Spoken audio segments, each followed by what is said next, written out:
शमून के हाथ कांपने लगे। वह समझ गया कि वह किसी आम इंसान के सामने नहीं बल्कि अल्लाह के एक ऐसे वली के सामने खड़ा है जिसकी नजरों से कायनात का कोई राज छुपा नहीं है। लेकिन तभी उसके जहन में एक और शरारत आई। उसने सोचा कि क्यों न एक आखिरी और सबसे मुश्किल सवाल पूछा जाए जिसे आज तक कोई हल न कर सका। उसने कहा, "ऐ अली, आखिरी सवाल, अगर आपने यह बता दिया तो मैं अभी इसी वक्त आपके कदमों में गिरकर कलमा पढ़ लूंगा।" शमून यहूदी ने अपनी मुट्ठी को कसकर भींच लिया और बड़े तंजिया अंदाज में बोला, "ऐ अली, अगर आपके पास गैब का इल्म है या आप वाकई खुदा के वली है तो बिना मुट्ठी खोले बताएं कि इसके अंदर क्या छुपा है। और याद रहे, मुझे सिर्फ चीज का नाम नहीं उसकी असलियत भी जाननी है।" हजरत अली करमल्लाह वजहू के चेहरे पर एक रूहानी मुस्कुराहट उभरी। आपने फरमाया, "ऐ शमून, तेरी मुट्ठी में जो चीज है वो एक कीमती सफेद पत्थर है, लेकिन यह कोई आम पत्थर नहीं है बल्कि यह समंदर की गहराइयों से निकाला गया एक नायाब मोती है।" शमून का चेहरा थोड़ा पीला पड़ा क्योंकि आपने चीज का नाम बिल्कुल सही बता दिया था, मगर उसने हार नहीं मानी और कहा, "ठीक है, यह मोती है, लेकिन बताइए यह किस समंदर का है और इसके अंदर क्या राज छुपा है?" हजरत अली ने फरमाया, "ऐ शमून, यह मोती फुरात के समंदर से निकला है और इसकी सबसे बड़ी खुसूसियत यह है कि इसके ठीक दरमियान में एक बारीक सुराख होल है जिसे किसी इंसानी औजार ने नहीं बनाया बल्कि कुदरत ने बनाया है।" शमून यहूदी यह सुनकर कांपने लगा। उसने अपनी मुट्ठी खोली तो वाकई उसके अंदर एक चमकदार सफेद मोती था। उसने अपनी जेब से एक खुर्दबीन मैग्नीफाइंग ग्लास निकाला और जब गौर से देखा तो उस मोती के बीच में एक ऐसा बारीक सुराख था जिसे नंगी आंख से देखना नामुमकिन था। शमून के हाथ कांपने लगे। वह समझ गया कि वह किसी आम इंसान के सामने नहीं बल्कि अल्लाह के एक ऐसे वली के सामने खड़ा है जिसकी नजरों से कायनात का कोई राज छुपा नहीं है। लेकिन तभी उसके जहन में एक और शरारत आई।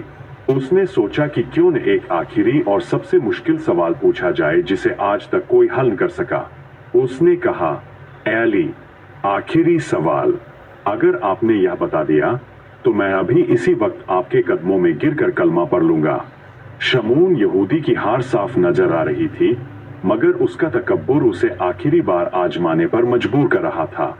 उसने मोती को वापस अपनी जेब में रखा और एक लंबी सांस लेकर बोला, "ऐ अली, आपने खजूरें गिन ली, आपने मेरी मुट्ठी का राज भी बता दिया, मगर अब जो मैं पूछने जा रहा हूं उसका ताल्लुक न गिनती से है और नहीं किसी पत्थर से। इसका ताल्लुक इंसान की रूह और उसकी तकदीर से है।"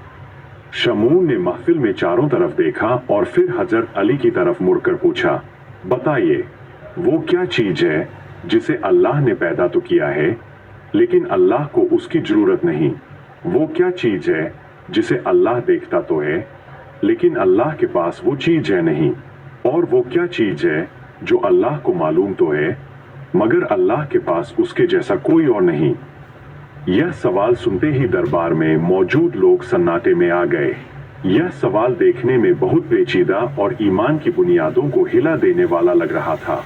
कुछ लोग डर गए कि कहीं यहूदी ने कोई ऐसी बात तो नहीं कह दी जो गुस्ताखी के जमरे में आती हो, मगर मौला अली, जो बाबल इल्म का दरवाजा है, उनके चेहरे पर एक जबरदस्त नूरानी चमक आई। आपने निहायत अदब और जलाल के साथ जवाब देना शुरू किया, "ऐ शमून, तूने जो सवाल किए हैं वो सिर्फ तेरे लिए मुश्किल है, खुदा के चाहने वालों के लिए नहीं। सुन, जिस चीज को अल्लाह ने पैदा किया और उसे उसकी जरूरत नहीं, वो नींद है, क्योंकि अल्लाह ने इंसानों के लिए नींद पैदा की, मगर मेरा रब सोने और ऊँघने से पाक है। रहा तेरा दूसरा सवाल कि अल्लाह क्या देखता है जो उसके पास नहीं, तो सुन, अल्लाह ख्वाब, सपनाई देखता है, क्योंकि वह बंदों के ख्वाबों से वाकिफ है, मगर उसके पास ख्वाब नहीं क्योंकि वह हकीकत है। वह सोता ही नहीं तो ख्वाब कैसे देखेगा? और तीसरी चीज जिसका कोई जोड़ नहीं, वो अल्लाह की लाशरीक जात है। उसे मालूम है कि उसका कोई शरीक नहीं और वाकई उसके जैसा कोई दूसरा है ही नहीं। शमून यहूदी के चेहरे पर मुर्दनी छा गई। वह लड़खड़ा कर पीछे हटा। हजरत अली करमल्लाह वजहू के इन हकीमाना जवाबों ने दरबार में मौजूद हर शख्स के ईमान को ताजगी बख्श दी। शमून यहूदी, जो अब तक अपनी झानत पर नाच कर रहा था, उसकी बोलती बंद हो चुकी थी। उसके पास अब कोई दलील बाकी न थी, मगर उसकी फितरत में मकारी कूट कूट कर भरी थी। उसने देखा कि लोग हजरत अली की वाहवाह कर रहे हैं, तो उसने अपनी हार को टालने के लिए एक आखिरी चाल चली।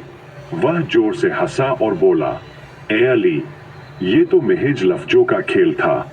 आपने अपनी अक्ल से इन सवालात